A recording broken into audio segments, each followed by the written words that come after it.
This is Seaside Saunter. As of recording this, this is number 11 on the map list, which is a list of the top 50 hardest custom maps that have been beaten legitimately on Chimps mode. And this being number 11 makes it pretty hard. And I'm going to be attempting it with BRICKELL, not the meta hero for this map. This will be interesting. So my footage starts here on round 30 because I kind of forgot to record the previous bit. Round 30 was mostly just sub-micro and mini-mine RNG. It would just randomly work, sometimes it wouldn't, it was kind of random.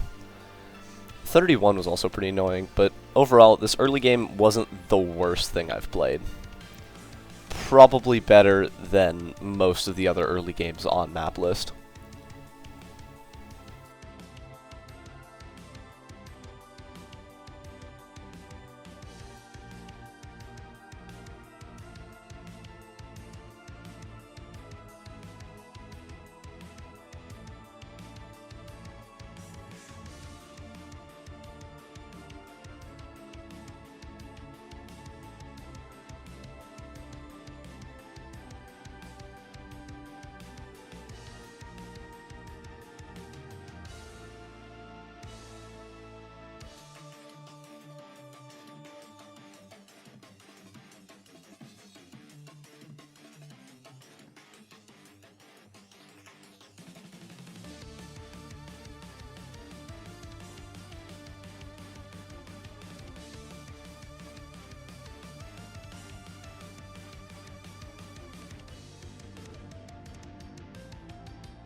On 36 here, while just messing around, I accidentally found a hidden sub spot over here.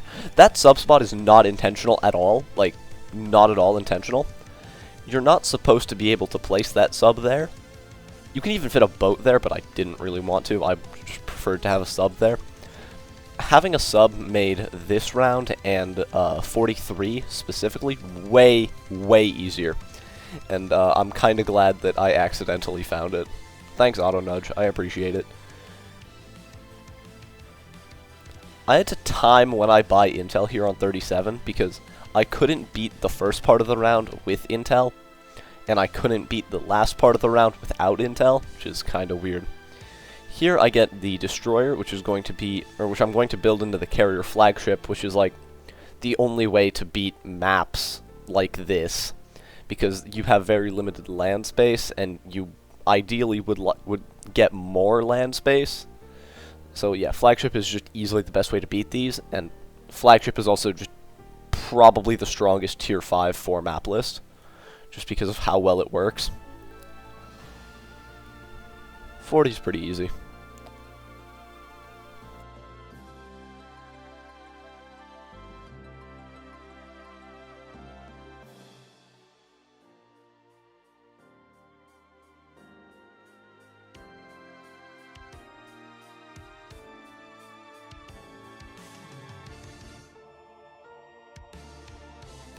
.43 is where the hidden subspot really came into play. Getting it to airburst was very well worth it here.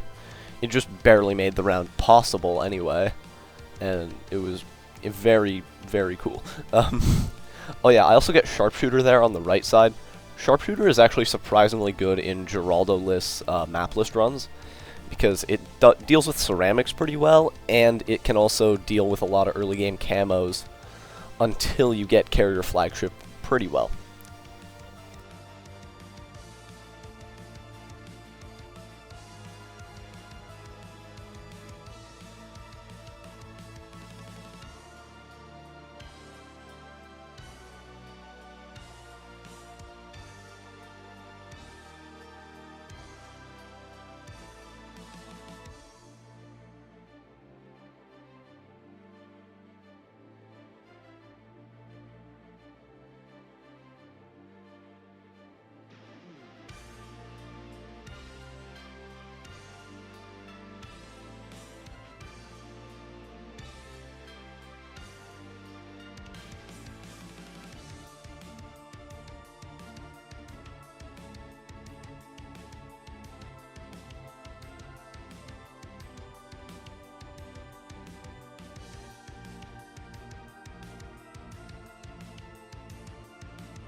54 and 55 here were probably two of the hardest rounds in the mid-game by far.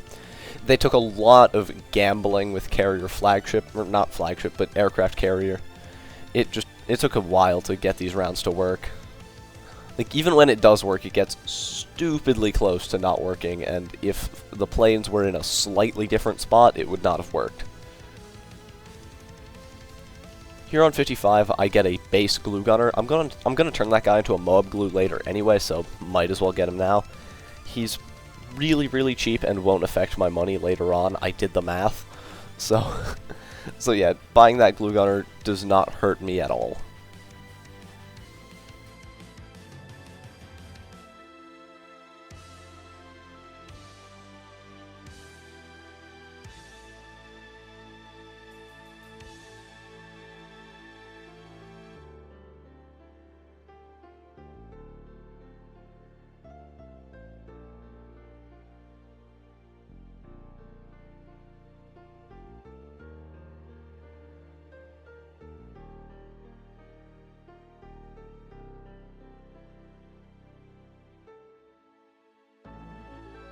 Unfortunately, it seems like I lost the footage for specifically round 58, but that's fine. I still got the carrier flagship on that round, and I do start to get an ice platform later on. I was curious to try Tack Zone, but I knew that wouldn't work anyway. It was just a dumb idea I was messing around with. I didn't think it would work, so I didn't end up trying it.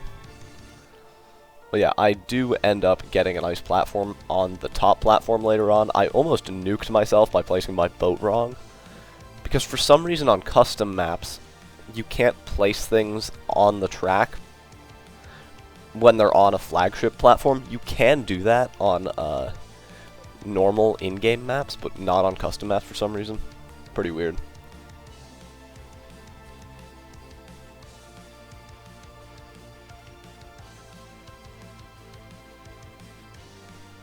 '63 was probably the most annoying round after I got flagship before the 90s. I had to buy a lead sub right here because that was the cheapest way to pop the leads. The main thing that's annoying about 63 for flagship is the leads, actually, because it basically insta-kills the ceramics. It just can't pop the leads, and the leads will block it. Here I pre-place a mine for 64, even though I know that just isn't needed. Kind of felt like doing it anyway. And yeah, the rest of the mid-game was unbelievably free, and I start to go for Glue Storm, which is going to be my main form of DDT popping and ceramic control.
Once I get the glue storm, I start going for more aircraft carriers.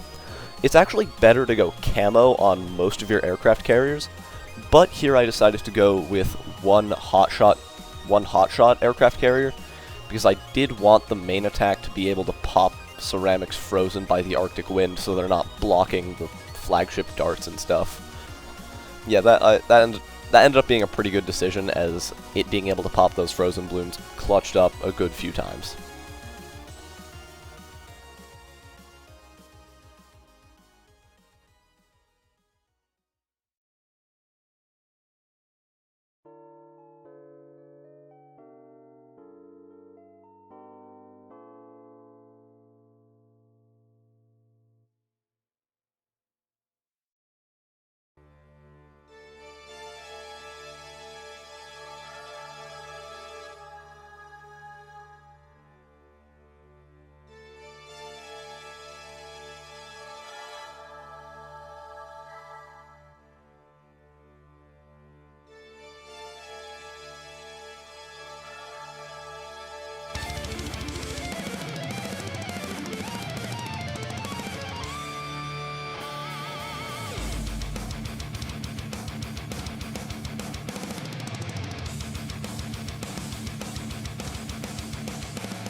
95 was probably the second hardest round of the run. This took a while, and I had to buy a ton to even make it work. I'd actually never used BRICKELL on a list map before this point, so I didn't know how you were supposed to use abilities. Turns out I was doing it completely wrong. Like, you're supposed to use Glue Storm, actually, for, like, the first few purples, and then you get it back for the latter half of the DDTs, and you use Naval Tactics to clear out the first half. If I had done that this round and 96, which would have been so much easier, and I would have been able to spend way less, but I didn't know about that, and nobody told me, so 95 was really hard. And 96 was even harder because of this. I really messed up my ability cooldowns, so 96 was super, super hard. It took me almost an hour and a half to figure out this one round.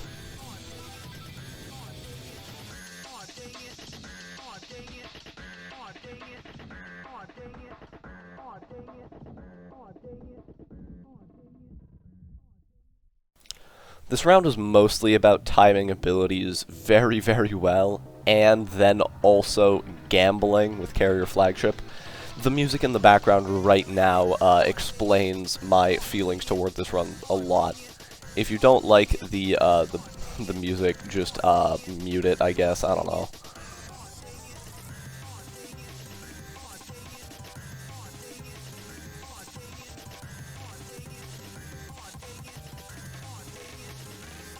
'97 was pretty easy. I did pre-place a mine on the right side for 98, so I could have two of them.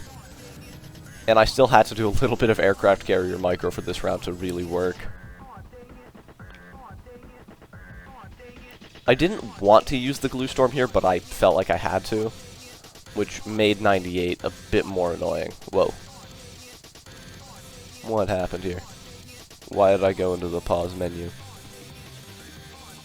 Don't know. Doesn't stay like this for long, though.